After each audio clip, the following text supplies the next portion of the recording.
On the cold, dreary night of November 9th, 1989, lives of millions were changed forever. But before we tell that part of the story, let's go back to the very beginning. Before the wall, life was great. I lived in the communist part of Berlin, East Berlin. This part of Berlin was controlled by East Germany, or the German Democratic Republic. Every day, I woke up and got ready to go over to West Berlin with my father. West Berlin was controlled by the Allied troops of France, Great Britain, and the United States. I went over with him because there was nobody to watch me back home. When I got over there, my father dropped me off at my best friend's house. Our dads worked together and her mom watched us all day. We played for hours on end, and when my dad would finally come to pick me up, I never wanted to go home. That was my life for the longest time up until I was 9 years old. It wasn't until August 31st of 1961 did I realize how different life could be.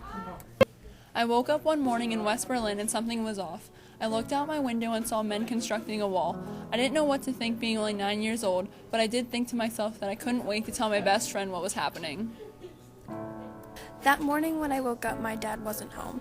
I looked all around our small house to try to find him. I opened our front door and saw him standing there.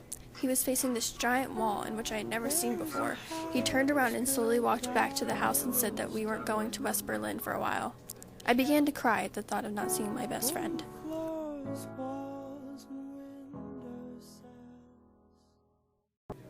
I was 23 years old. I hadn't seen my friend in a very long time. To be quite honest, I forgot all about her a long time ago. Life in West Berlin hadn't changed since the wall had been put up. Over the years, I've noticed that the wall has grown. There is barbed wire on the top and is now up to 12 feet high, and the thickness of the cement has changed. Life 14 years after the initial wall was built was horrible. My father didn't go to work every day, and I didn't see my best friend. Actually, my father didn't have a job for a while after the wall had been put up. We lived in poverty, and despite everything, my dad managed to remarry. The wall has also changed. It grew to colossal heights, sand was put in to check for the footprints, guard dogs roamed the border with the patrolmen, and tripped wire machine guns were installed. Although no one I knew personally had tried to cross over to West Berlin, I did witness a few unlucky refugees lose their lives trying to pass.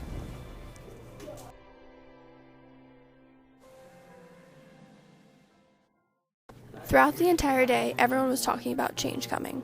I, of course, tried to join in, but didn't know much. No one had informed me. It was around 11:30 p.m. when I heard people yelling outside my house. I looked out the window and saw thousands of people storming the wall with hammers and pickaxes. They weren't getting shot at, so I threw on my coat quickly and ran out to join them. We were finally being able to go to West Berlin for the first time in 28 years. Everyone would be able to reunite again after so long, and no one could wait. As I finally made it across the border, the first thing I did was go to the only place I knew on the west side, my best friend's house. It was around 1 in the morning when I heard a knock on the door. I threw on my slippers and robe and walked to the door. There, standing in front of me, was the friend I hadn't seen in 28 years. I asked her what she was doing here. She told me the wall was finally down because the Eastern German Communist Party allowed everyone to pass. It signified the end of the Cold War, and history had just been made.